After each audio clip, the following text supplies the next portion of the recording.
Sparkly Beans, it's Avery here with a roundup of my May. If you're new here, I love to help folks who are passionate about liberation and justice to find themselves and their roles in an emerging future. And this is part of my little roundup series where we do, or I guess reflections is what I call it, May Reflections, where I talk about some of the stuff I've engaged with over the month, whether it's tarot decks, oracle, media, etc., and then just like a quick little update for folks to see how things are going for me.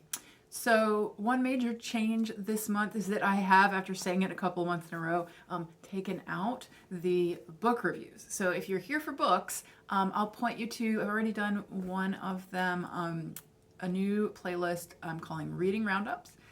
That's actually called Roundups.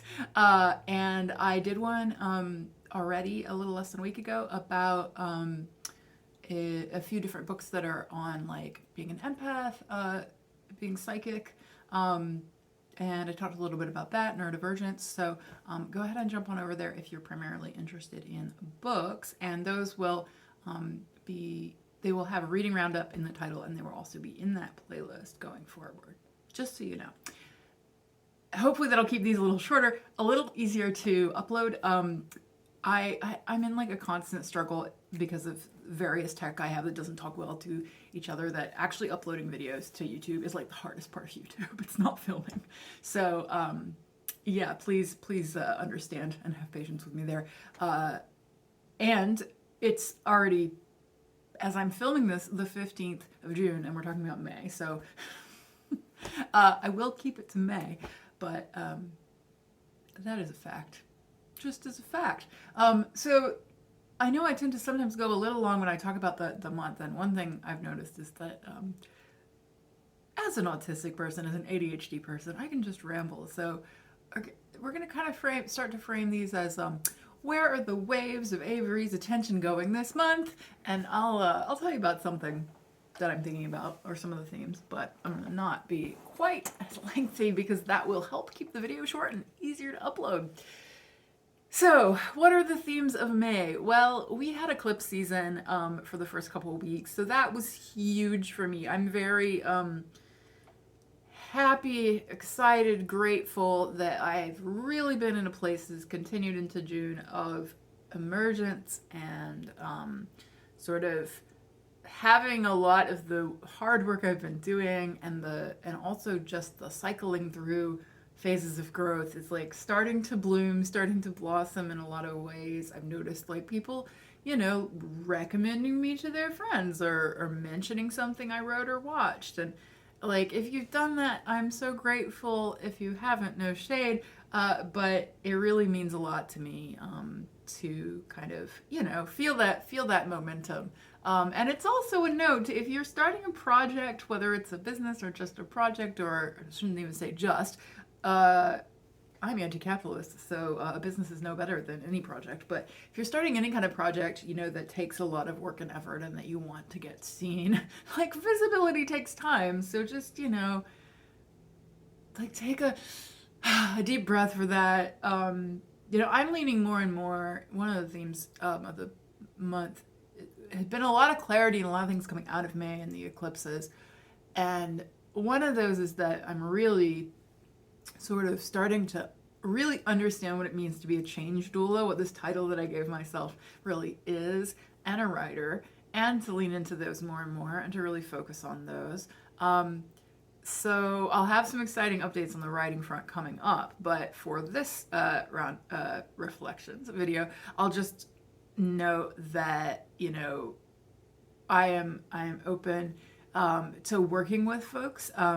As a change doula, what that means, not even kind of, is that I really like holding space for people, and I particularly feel very equipped to work with folks who are going through personal change, but also, you know, the living in this collective world of change that we are living in, where we know that there are a lot of big systems that aren't working. We might have like ethical stress and wanting to like be in integrity and wanting to participate in movements, and then also being fucking exhausted and burnt out and struggling with that. and maybe you're neurodivergent, and maybe you're multi-passionate, and you're like, where do I go? What do I do?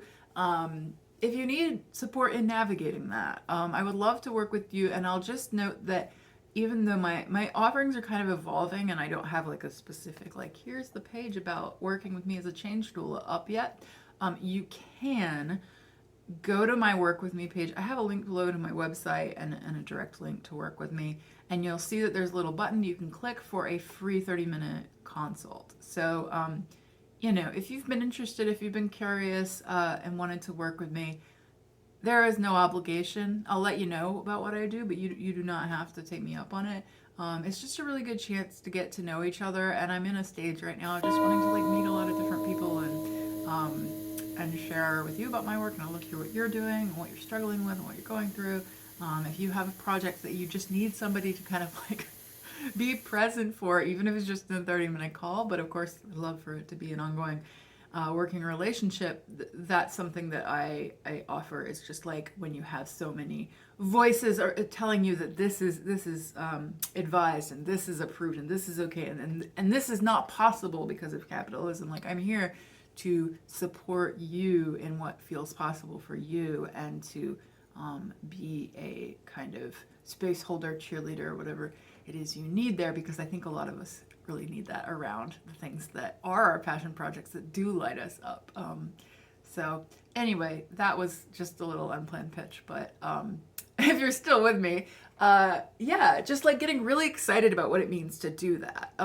And I'll have to do a video at some point on just like what is a change doula here soon, but you know, the concept of being a doula has really like lit me up to the point that even when I read about birth doulas, when I like had no real interest in like children or pregnancy or anything, I was just like, this is so cool. I kind of wanted to do it, and I didn't. But my first thought I remember thinking was just like, we need one of those for just like life.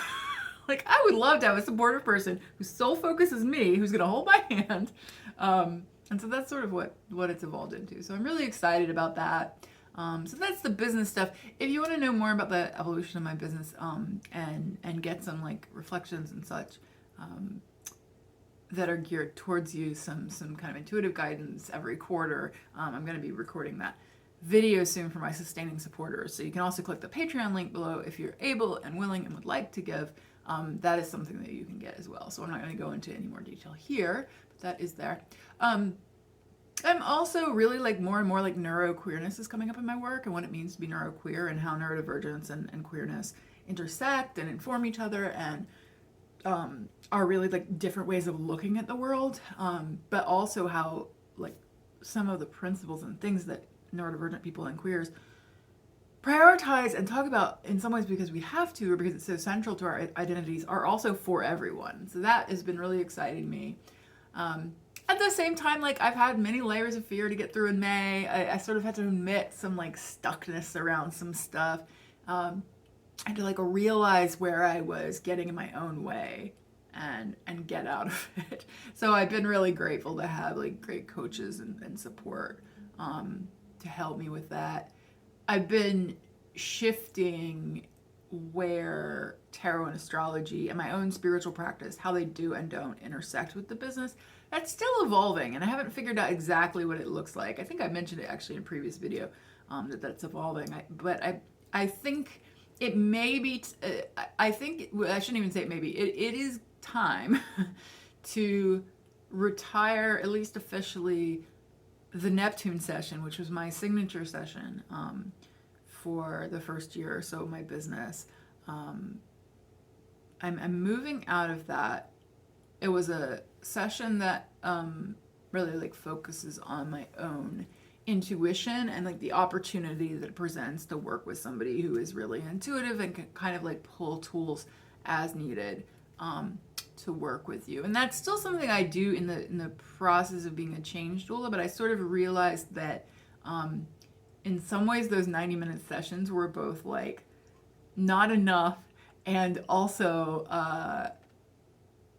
like more space holding than was reasonable in terms of sustaining me. And something that might be more applicable to you is like, you know, everybody talks about you have to have some things that are just for you. And I've managed to maintain that fairly well, but at the same time, not always. And I've realized that sometimes having boundaries between what is and what isn't part of my work can be supportive for me. And so that has been really helpful. I suspect that I will continue to offer like some one-off, one-on-one options. I was going to take that completely out, and that hasn't been quite feeling right, but I'm still not sure exactly what it looks like. I think it may look like kind of very specific astrology offerings that are available for a season. I think it may look like, you know, doing one-off tarot readings, but not sort of like almost like selling my intuition or selling like things about me as the unique thing people would glom onto. Because on the one hand, I think that is a big thing, right? The uniqueness of who you work with is really important for these modalities, but also I think it put some pressure on me to be particularly intuitive and to show up in a particular way. And one thing I've learned, and hi clients, thanks to those that I've worked with who are like neurodivergent folks like me, is that I've realized that like we don't expect each other to show up in any particular way. We totally understand chronic illness, disability, neurodivergence, like anyone who experiences those. The one thing I've been hearing in response from folks I've worked with is that like a big part of why they like working with me is the permission to kind of show up as you are and like not really know what's going on necessarily, and to be able to go on tangents and to be able to kind of like not be able to put things together. Like that's we got space for that here. So that feels really good. That feels really good. And part of that has also been a deepening relationship, I think, to nature, to the environment. Here in the Pacific Northwest, it's starting to get lighter and brighter. It is now lighter and brighter. It has not been raining constantly, which is always a very like significant shift in the seasons. And as much as it's really hard to be in this basement sometimes, we've been getting outside a lot, and that's been super good. And there's some personal stuff. I won't go into too much around that, but it's really supported my spiritual practice. You may also notice that the lighting in this setup has changed. I have this overhead light that has been just giving me a headache. It's like by the end of the day, I always have a headache, and I'm just so sick of it. So I put a piece of fabric. Here's a hot tip. Apparently, my partner / landlord says that this isn't a fire hazard. I do not take my word for it. Hopefully it's not. She says if it's LED though, this is fine. And so far nothing's caught on fire. I'm not leaving that light on when I'm not around though, just in case. But I have an LED light, and you can put a piece of fabric basically like on top of the cover, if that makes sense. It's like a sandwich, and the fabric's in the middle, and then you screw it on. It's a little finicky to get it in there. But if you have one of these kind of dome style overhead lights and the bulb is LED, don't do this if the bulb is not that is definitely a fire hazard, but apparently if it's LED, it's okay. So I actually used a spread cloth that I don't use, a tarot spread cloth, that happens to be my favorite colors, which filters the light orange and pink, so I love that. And it's not enough light on its own, but I moved my bedroom light in here, and here's this warm glow, so let me know if you like the warm, hopefully it's not too dark. I think it looks like my phone is adjusting reasonably, but this is the first time I've tried filming with this setup. So like it definitely, I have more of a sense of like I am indoors, I am not outside, and I wonder if my mood is going to be affected by that. But in terms of filming, it works okay. Also, because if you've ever been on a call with me, the webcam was washing me out like so ghostly. So anyway, that was a digression. Okay, so dooba-dooba-doo. Things I've been learning, so things I've learned in May. Learning more about like deity and like practice with deity and different traditions. I'm gonna have a video coming about that, so you'll learn more about that coming up. I started to learn runes. I haven't actually like done my first rune reading, but I read a book on them, and I felt called to work with them. I've had a set for about 3 years and never actually learned it, so I'm excited to try. You know, It seems like from the one book I read, and I want to read more. It seems like it's definitely a divination system in the sense that like it has a future predicting intention or element to it. But the book I read, it seems like it's more. It might be more. I don't know. Potentially keyed to like understanding where you are right now and like what is and isn't advised to do right now, like decisions to make or not to make, or like, you know, there were a lot of things for the different runes that were like, if this comes up, like don't do X for the next couple weeks. And I kind of like that as an add-in, like I like where it could potentially fit in my practices, because for me astrology, I don't do a lot of the future prediction stuff, but astrology, it does some of that. It definitely does some of that. But also, I find if I go too deep with astrology, I start freaking out when it comes to transit. So I mostly use astrology as like a self-development reflection tool with my natal chart. And then tarot tends to be, for me, very present-oriented. But, and sometimes it is like also self-reflection-y. And I specifically don't do like what's going to happen. And I wouldn't want a system for what's going to happen. I used Lenormand for a while and then decided not to because it was just so set up for like what is going to happen. But I think runes are not that. So comment below if you use runes. Tell me if it sounds like I'm on the right track. But that's where I am with runes. So continuing to learn about them. I have some book recommendations, so I'm gonna check those out. And then I've just been reading a lot, so you're gonna see a bunch of reading roundup videos coming out. You know, I couldn't tell you everything I've been learning because it's a hell of a lot, but that's really been the focus for learning. Then I'll tell you about some events that happened in May, or some things I did in May. So we had there was this beautiful trifecta of things I did right at the second eclipse of the series. There was a Patreon beta of Diana Rose Harper's upcoming workshop that I believe she said it's going to happen in July. So be on the lookout for that. It's I don't know if the title's changed, but it's about first and second house. It was really great. So highly recommend. Especially if you just want to know more about kind of what your fundamental needs are and how you might resource yourself, or you just want to know more about your first and second and how to work with those houses. Check it out. And then, so that was like on a Friday. Then I think it was, or no, that was on a Saturday. Then on a Sunday, I did, and this is not something that they're, as far as I know, it doesn't look like they're currently offering it, but I did a timeline jump with Ari Felix. That was really a big deal in terms of, well, you know, I'll actually say I think the jumping into the new reality was really a big deal, and then the timeline jump was very supportive of that. Like it kind of felt like I was doing it anyway, but having that experience. So if you're not familiar with timeline jumping, you can kind of Google that, and it's just a guided a thing you can do with someone where they kind of are guiding you through, at least in Ari's case it was like visualization, and embodying on another plane kind of the new self you're jumping into, and accelerating that progress. So if you've been feeling really stuck and kind of like, I know where I'm going, but how do I get into it? Like timeline jumping is an interesting practice. And then the day after that, on Monday, I had a reading with Zach Powell. Also recommend. Awesome, queer, Black,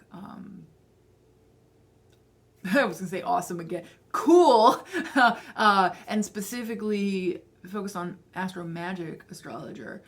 So knows a lot, has a lot of good guidance around kind of ritual and practice, and like accessible if you're someone who, in my case, you know, like I'm a little like I'm open to working kind of the ideas of magic into my practice, but I don't tend to do a lot of formal stuff. So even though some of the things that Zach recommended for me from our Venus-focused session, I haven't been practicing like exactly as recommended. It was a really useful, like I felt really seen, and I felt really like usefully guided through my chart and what might go in there. So yeah. So that was really cool. And then I attended the Emerging Astrologers Conference, which I believe is still available to purchase the replays. It's a 5-talk series for emerging or newer astrologers put on by Kira Taborn, whom a lot of folks may know from the Astrology podcast and many other projects. Real amazing contributor to the community. I didn't actually attend all of the talks live, and I ended up getting the all access pass, which I haven't watched the rest yet because I was so fired up by one particular talk that was about neurodivergence and debilitated Mercuries, put on by Sarah Rubio Amaya, who has the Shadow Femme podcast, and Shadow Femme is the brand. If you look that up, really amazing work. The talk was super cool because it was like very, very similar to the kinds of things I talk about, you know, anti-capitalist, like looking at the possibilities and potentials of debilitated Mercuries, and then like thinking of that in a neurodivergent fashion and how sort of communicating differently from the norm can be resistance to capitalism. So that was exciting. There are talks about queerness and fatness and disability, and I think there's one on Vesta. So I'm really excited to dig into the rest, but I have not quite done so yet. And then let's see. There's a really interesting in May Twitter conversation about citation and astrology, or I guess I should say among astrologers. There's an interesting conversation about citation and just like the importance of citing your ideas, of course, the importance of being clear about where you source things from, and then also sort of some of the challenges or understanding that sometimes a lot of folks were kind of acknowledging that like it can be challenging, especially in a field like astrology, where you're hearing similar things from different sources and different twists on it, to just, kind of keep track of what you learned from where, or what is an idea that is derivative from somewhere else.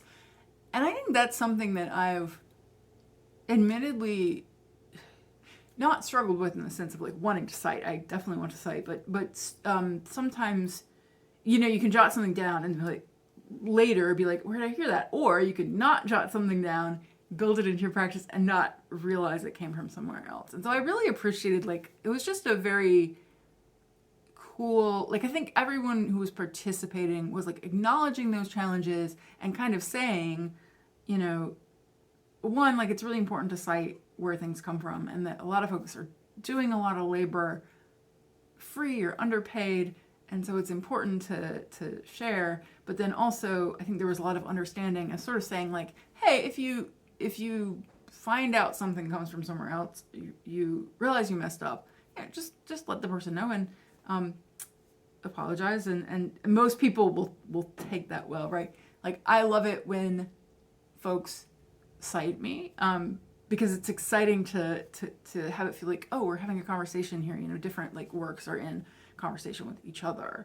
And also I definitely don't want to limit or reduce how much people write, how much people talk, because they're afraid of getting it wrong, particularly from a neurodivergent perspective. So yeah, I appreciated that. I'll try to, if I remember, I will try to remember. You can tell me in a comment below if I forgot, but I'll try to remember to link. There is a tweet that has links to several of those threads. I'll try to remember to include if you're interested in that conversation.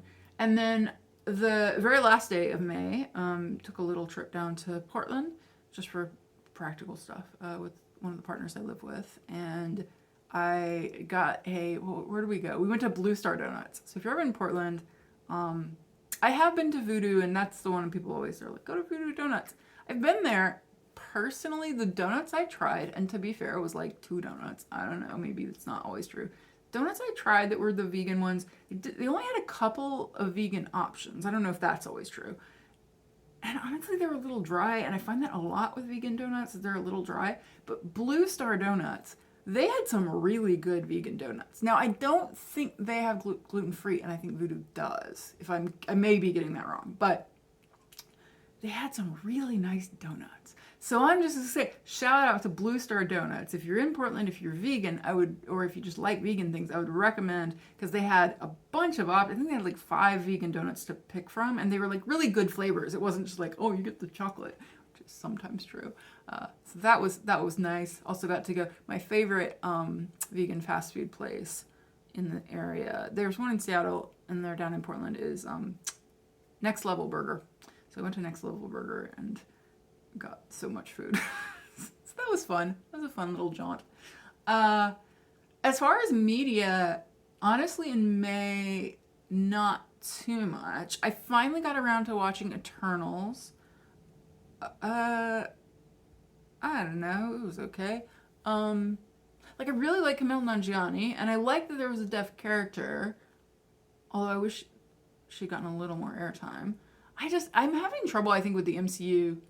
Oh, I guess it was also May, there was Moon Knight in April. Anyway, we started Moon Knight and couldn't really get into it. And I think, I don't know, I was already sort of not sure after Endgame, like, how much I would stay in, just because it kind of felt like a nice, like, wrap and a bow.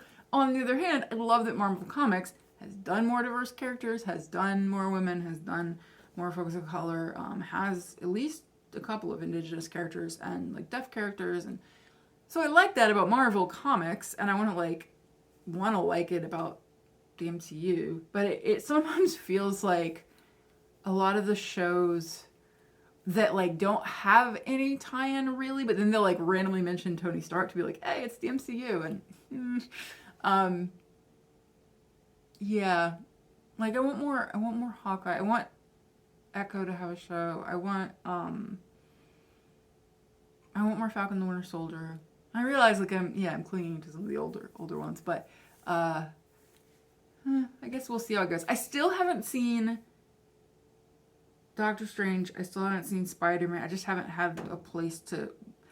This is the problem too with movies coming back. It's because we're more locked down than most people. It means that it's like getting actually tough to keep up with things like that. So I am obsessed with Dance Fever, the new Florence and the Machine album. If you haven't heard it, get thee to a music player or music buying service near you, because it's a really good album. I'm a big Florence and the Machine fan, and I have been for a while, but I liked the last album, but it took me a while to get into it, and it's still maybe like not my favorite of the bunch. And this one just like, oh my gosh, it like blew everything out of the water. It was so great. I don't even know what to say about it. It's just really good. I was joking that it's like there was like big femdaddy energy, and then just mommy energy. There's just a lot going on with Florence Welch that I appreciate right now. That's all I'll say about that. We played a new game in May. I think it's just called Kill Dr. Lucky. And it was an interesting, I think it was like one they got as a freebie. My partners got as a freebie. And I don't normally like social deduction games, but this one is interesting because there's enough information, like lack of information, that it doesn't turn up into people ganging up on each other, which is what I don't like. And I don't like, because I have gaslighting triggers, there are certain games, like the whole like Mafia Werewolf, that kind of game, that I can't play because it turns into like everyone's trying to convince everyone else that you're lying, and I can't do that kind of game. Kill Dr. Lucky is a card game, and it's competitive, and it's got that social deduction element, but you're not directly like exactly trying to convince each other. You are trying to figure out each other's strategies. But I really like the flavor text on the cards because it's a number, like it's basically a number matching game. But you have these characters, and it's got this kind of like dinner theater vibe to it. I don't know. I always like games for the flavor text. Is anyone else like that? Like you play a game and you're like, I'm really into the characters, the flavor text, or like the aesthetic of the game. And you're like, oh right, there's actually a mechanic here. And then as far as tarot and oracle, I don't think I got any new decks in May, but I have actually been really enjoying. So one is I reorganized the shelves. I'm really trying to work more with what I have. I think I mentioned that in a recent video. And I reorganized the shelves from, I had had them alphabetical for a while because when I had them thematically, I would have trouble finding a specific deck I wanted. But it wasn't thematically before by, how do I explain this? It was thematically by the kind of work that I wanted to do with them. And at the time it was based on a deck interview. So it wasn't like obvious. It might be that like some cutesy deck was like, I want to do shadow work. And I was like, cool, I respect that. I do. Sometimes cute people want to do shadow work.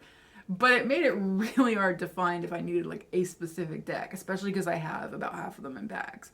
Because I don't like certain kinds of packaging like tuck boxes or like the really big boxes. So I went this time with more or less just the theme of the actual deck. So I have like animal decks and like nature and land kind of all like blend from one to the other. I have a section that makes me very happy that I have enough decks for this section that is basically like not quite specifically queer focused, but like feminist punk weird. That's the section. So that's been working well. And in reorganizing them, it helped me kind of remember like, oh, these are the decks that I want to read with and see whether I'm keeping. So I have a new practice that I think I want to do a video on, actually. I haven't decided whether the video is going to be like, here's the spread I've been using, or if it's going to be more like, here's a video about evolving sort of go-to spread over time. But I've started doing, I had envisioned it as like an overlapping kind of thing where like day, month, and week questions would kind of refer to one another. And I kind of released some of the referring because just intuitively as I was doing it, I realized that wasn't quite it. But I have a desk over there. I have a tarot desk in the other corner of this room that I never had, like I was just not using because I tend to like to sit my butt on the ground. So I sit at the coffee table or I pull decks just at this desk because I'm working. So I know, I have tremendous privilege to have 3 places where I can do tarot, but the desk in the corner that was like the one I had initially bought and used in my old apartment for tarot, it had been kind of sitting there looking nice, but not being used for that. So I realized, oh, this is a great place to leave a spread out. And so I've been for about now, I guess it's been about 6 weeks, where I've been doing a week spread that's 8, is it 8 cards? It's 9 cards, 5 and 4. And then I leave that there, and then I've been doing 3 cards in the morning. And if I forget it, it's no big deal, right? Or if I do it like at the end of the day, it's no big deal. And I've really been enjoying that, and because I'm doing that, oh, and then I do a month, but the month has become kind of less connected to the week and the day, I think. It doesn't stay out. But it's been helping me to further deepen the practice with natural cycles. So because the week, it's not Monday or Sunday or something, it's the day of the moon, whether it's new, first quarter, full, or last quarter. So that's sort of helping me feel more into, as I mentioned before, like I've been acknowledging the waxing and waning cycles more, and now I'm starting to see like, here are the 4 quarters. And considering that the week, because I don't take consistent weekends. I take approximately 2 days a week whenever I need them. Again, very lucky to be able to do that. But that has been cool because having this like week practice kind of like cues me, and I have a better sense of where we are in the cycle. This is not May, but I'll just mention it in case anybody's watching and wants to jump in on it. There's something called the Secrets of the Master Astrologers Conference that is currently, or not conference, I don't know, it's summit or something. It's 1 video a day. It's 72 hours of free access, and then you can pay if you want more than that. But for free, you can get 72 hours. And there's been some pretty cool astrologers. Warning for one pretty transphobic take. So I'm not intending this as a call out. I commented on it, but actually, you know what? No, that one's down, so I don't even have to tell you about that. There was one transphobic, but it didn't feel like you could tell the host was trying to be like, are you really saying what you're saying? Other than that one, I like that. The reason I bring it up is because, stay on focus, Stormy Grace, I believe this may be the last day, if it's still up, did a lunar phases, natal lunar phases talk.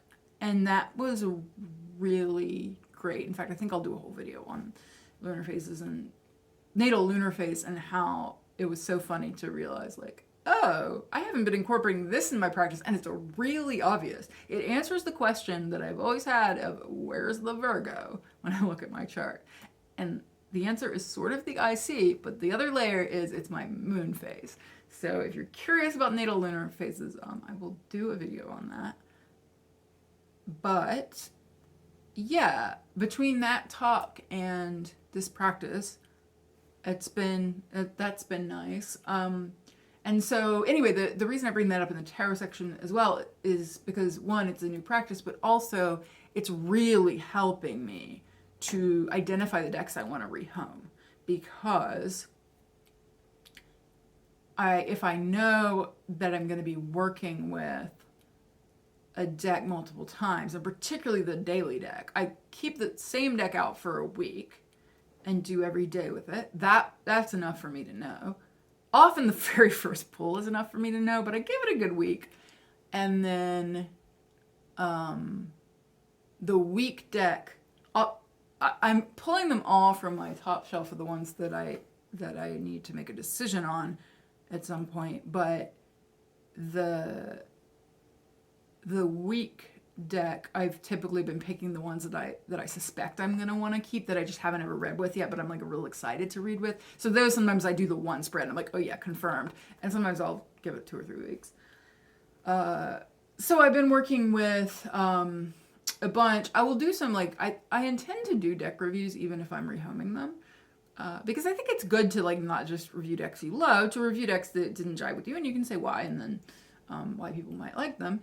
And then I'll, if they haven't already been rehomed, folks are welcome to respond if they're looking to trade or buy. But some of the ones I decided to rehome, I think the Spirit Speak I'm going to rehome. I think the Kaleidodope Tarot, which I like and I've read with a lot, but I think it's just not so much working for me, and I'd like to find it a new home. The Cosmic Slumber, Tarot of the Cosmic Slumber. What else? This week I'm doing the Naked Heart, and it's feeling like that one's going to be on the pile.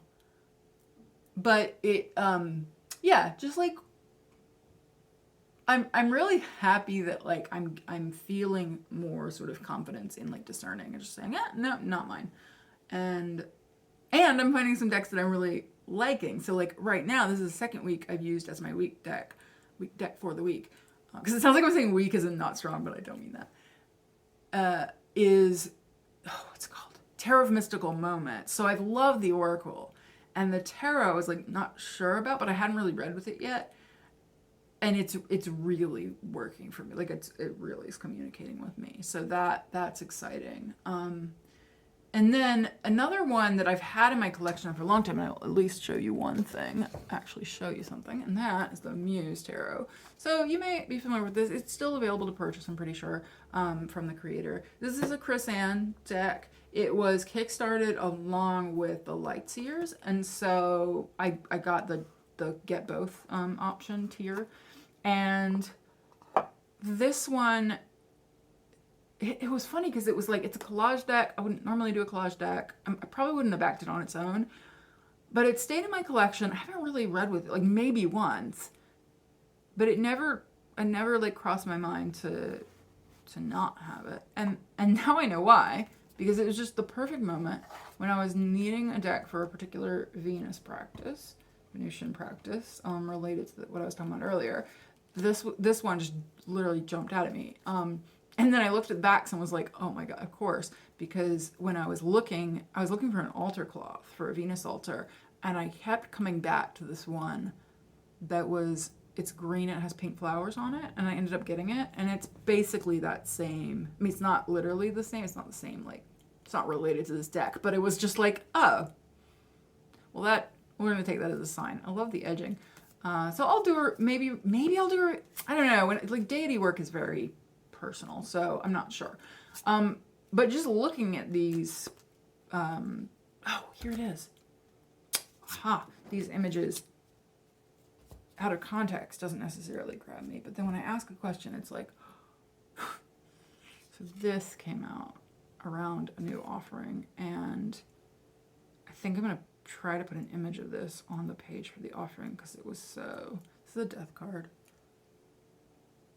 Oh, the new lighting may not be as good for the showing of the cards, but the moth especially. So my new package that I'm working on, new one-on-one offering, is called Diverge and Emerge, and kind of a cue to celebrating diverging from the norm, especially, you know, if you're neurodivergent, and then emerging from your center, kind of thing. And this image just, that helped cement that. So yeah, I think that's actually kind of a nice into it. The only other thing I was gonna maybe start doing in this is just share some of the repeater cards I've gotten in May. It was a lot of High Priestess. A lot of High Priestess, which was, yeah. And Justice, which was funny because they numerically, High Priestess and Justice go together, and this is a Justice year for me. And I've been realizing a lot of the nuances of the Justice card, especially around like what you see as self and what you see as not yourself, and like how you conceptualize self as stable, but it isn't really. I'm kind of duality, non-duality. I'm going to do a video on that, but that was the repeater situation. So yeah, I think that actually does cover everything. So I hope you enjoyed the video. If you want to, you know, keep in touch about some of the stuff I've talked about that's bubbling up in my work, you can check out, link below to the newsletter, to my website, and then the newsletter will pop up there. And you can sign up, and I've got some fun stuff in the works as well. So I'll tell you about that probably in the next month's video. But for now, be well, and hope you're having a great month of June.